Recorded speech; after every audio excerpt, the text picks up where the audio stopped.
Assalamualaikum warahmatullahi wabarakatuh. Halo semuanya, selamat datang pada pembelajaran kimia kelas 10.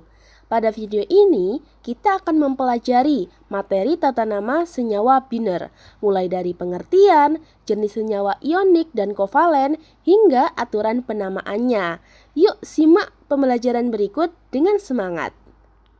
Pada pembelajaran ini, murid akan mempelajari pengertian senyawa biner ionik dan kovalen, perbedaan karakteristik berdasarkan unsur penyusunnya, serta aturan penamaan senyawa sesuai ketentuan IUPAC. Selain itu, murid juga diharapkan mampu menuliskan nama maupun rumus senyawa biner dengan benar serta mengidentifikasi kesalahan dalam penulisannya. Nah, berikut ini modul pembelajaran yang sudah Ibu kirim ke kalian untuk dibaca-baca lagi ya. Dan ILAM ini akan Ibu kirim setelah pembelajaran pada hari ini. Tujuan Ibu menjelaskan ke kalian melalui video ini agar menambah pemahaman kalian mengenai tata nama senyawa kimia, khususnya tata nama senyawa biner. Setiap hari kita menggunakan berbagai zat di sekitar kita. Kita mengenalnya dengan nama sederhana seperti air dan garam. Namun, dalam dunia kimia, zat-zat tersebut memiliki identitas khusus. Seperti pada air yang memiliki rumus kimia H2O, garam yang memiliki rumus kimia NaCl, dan asam cuka yang kandungannya ada asam asetat yang memiliki rumus kimia CH3COOH. Lalu, mengapa setiap senyawa memiliki nama dan rumus tertentu? Air, water, 水. Bahasa manusia bisa berbeda-beda, tetapi ilmuwan di seluruh dunia memahami bahwa H2O adalah zat yang sama. Melalui materi tata nama senyawa sebagai bahasa universal dalam ilmu kimia, kita akan belajar membaca, menulis, dan memahami bahasa tersebut. Sebelum belajar tata nama senyawa, yuk kita ingat kembali materi sebelumnya. Apa itu atom? Dan apa saja partikel penyusun atom? Lalu bagaimana atom bisa bergabung? Kita akan menghubungkan materi yang sebelumnya dengan materi yang akan kita pelajari saat ini. Di sini terdapat dua atom, yaitu atom natrium dan atom klorin, yang keduanya akan berdekatan membentuk suatu ikatan untuk mencapai kestabilan. Nah, gabungan atom-atom ini akan membentuk senyawa yang memiliki identitas berupa nama dan rumus kimia tertentu. Gabungan dari atom natrium dan atom klorin akan membentuk suatu ikatan sehingga menghasilkan senyawa natrium klorida. Ketika senyawa tersebut bereaksi dengan senyawa lain, maka akan terjadi perubahan zat yang disebut reaksi kimia. Berikut ini merupakan pengertian tata nama senyawa kimia. Tata nama senyawa kimia ialah aturan atau sistem dalam kimia yang digunakan untuk memberi nama pada suatu senyawa berdasarkan jenis unsur dan susunannya, sehingga setiap senyawa memiliki nama yang jelas dan tidak membingungkan. Tata nama senyawa biner sendiri memiliki pengertian, yaitu aturan pemberian nama pada senyawa yang tersusun dari dua unsur berbeda sesuai kaidah kimia yang berlaku secara internasional. Tata nama ini digunakan agar penamaan senyawa kimia menjadi teratur dan mudah dipahami oleh semua orang, terutama ilmuwan di seluruh dunia, sehingga tidak menimbulkan perbedaan atau kebingungan dalam penyebutan suatu senyawa. Tata nama senyawa biner dibedakan menjadi dua, yaitu tata nama senyawa biner ionik dan tata nama senyawa biner kovalen. Kita akan mempelajari mengenai tata nama senyawa biner ionik terlebih dahulu ya. Pada bagian ini kita akan mempelajari tata nama senyawa biner ionik. Senyawa biner ionik merupakan senyawa yang tersusun dari unsur logam sebagai kation dan unsur non-logam sebagai anion. Dalam penamaannya, nama unsur logam ditulis terlebih dahulu, kemudian diikuti nama unsur non-logam yang diakhiri dengan akhiran ida. Jika logam memiliki lebih dari satu bilangan oksidasi, maka ditambahkan angka Romawi untuk menunjukkan biloksnya. Seperti pada contoh di bawah ini, NaCl merupakan senyawa yang tersusun dari unsur natrium atau Na+ sebagai logam dan klorin atau Cl- sebagai non-logam. Dalam tata nama senyawa ionik, nama logam ditulis terlebih dahulu, jadi natrium. Kemudian nama non-logam diubah dengan akhiran ida, yang awalnya klorin menjadi klorida. Oleh karena itu, NaCl dinamakan natrium klorida. Supaya murid-murid paham, simak video penjelasan berikut ini ya. Baik, berikut ini merupakan contoh tata nama senyawa biner ionik yaitu MgO atau magnesium oksida. Magnesium oksida termasuk contoh tata nama senyawa biner ionik karena tersusun atas dua jenis unsur yang berbeda.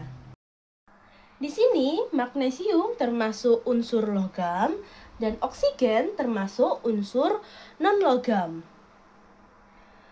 Ketika magnesium dan oksigen bereaksi, atom magnesium akan melepaskan elektron sehingga menjadi ion bermuatan positif. Dan atom oksigen akan menerima elektron sehingga menjadi ion bermuatan negatif.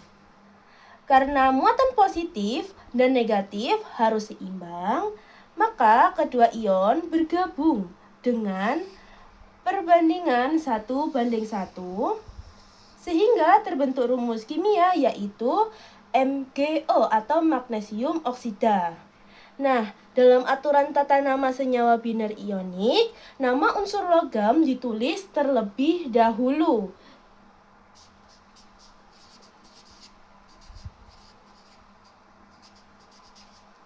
Lalu, nama unsur non-logam ditulis setelahnya dengan perubahan akhiran menjadi ida. Jadi yang sebelumnya oksigen di sini berubah menjadi oksida. Nah, magnesium oksida. Sehingga nama senyawa MgO adalah magnesium oksida. Contoh tata nama senyawa biner ionik lainnya ada kalium hidrida, natrium oksida, litium nitrida, natrium sulfida, magnesium nitrida, kalsium fluorida, aluminium hidrida, dan lain sebagainya. Untuk yang kedua, kita akan mempelajari tata nama senyawa biner kovalen. Pada bagian ini, kita akan mempelajari tata nama senyawa biner kovalen. Senyawa kovalen terbentuk dari gabungan sesama unsur non-logam. Penamaannya menggunakan awalan jumlah atom dalam bahasa Yunani seperti mono, di, tri, tetra, dan seterusnya. Unsur pertama disebutkan terlebih dahulu, kemudian diikuti unsur kedua yang diakhiri dengan akhiran ida. Awalan mono tidak digunakan pada unsur pertama. Perhatikan contoh CO2. Senyawa ini tersusun dari satu atom karbon dan dua atom oksigen. Karena terdapat dua atom oksigen, digunakan awalan di, sehingga CO2 dinamakan karbon dioksida. Untuk menambah pemahaman murid-murid, simak video penjelasan berikut ini ya. Contoh tata nama senyawa biner kovalen yaitu ada CO2. Nah, CO2 ini termasuk senyawa biner kovalen karena senyawa ini tersusun dengan dua unsur non-logam yang berbeda. Unsur-unsur penyusunnya ada dua, yaitu C atau karbon dan O atau oksigen. Keduanya ialah unsur non-logam. Nah, Ketika karbon dan oksigen bereaksi, kedua atom tidak melepaskan atau menerima elektron seperti pada senyawa ion, melainkan saling berbagi elektron sehingga terbentuk ikatan kovalen. Dalam satu molekul CO2, atom karbon akan berikatan dengan dua atom oksigen, sehingga jumlah atom karbon yaitu 1 dan jumlah atom oksigen yaitu 2. Karena terdiri dari sesama unsur non-logam, penamaan senyawa mengikuti aturan tata nama senyawa biner kovalen, yaitu nama unsur pertama ditulis terlebih dahulu.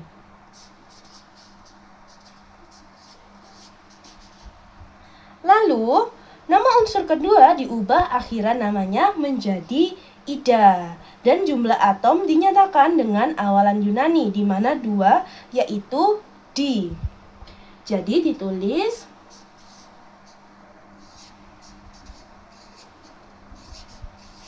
nah, ini merupakan menunjukkan jumlah atom dari oksigen dan akhirannya diubah menjadi ida. Jadi yang awalnya oksigen menjadi oksida. Sehingga nama senyawa CO2 ialah karbon dioksida dengan mengikuti aturan tata nama senyawa biner kovalen. Contoh tata nama senyawa biner kovalen lainnya ada karbon monoksida, kalsium monoksida, kalsium tetraklorida, sulfur trioksida, dikloroheptaoksida, dinitrogen monoksida, difosfor pentaoksida, belerang dioksida, karbon tetraklorida, dan lain sebagainya. Baik, selanjutnya ialah kuis. Di sini kalian bisa menjawab benar atau salah pada pernyataan yang diberikan. Yang pertama, apakah pada semua senyawa kovalen awalan mono selalu digunakan pada unsur pertama?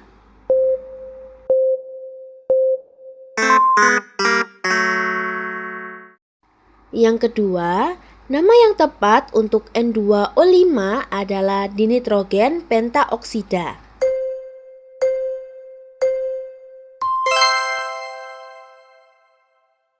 Kerjakan latihan soal tata nama senyawa kimia biner berikut ini untuk mengasah kemampuan kalian dalam memahami tata nama senyawa biner.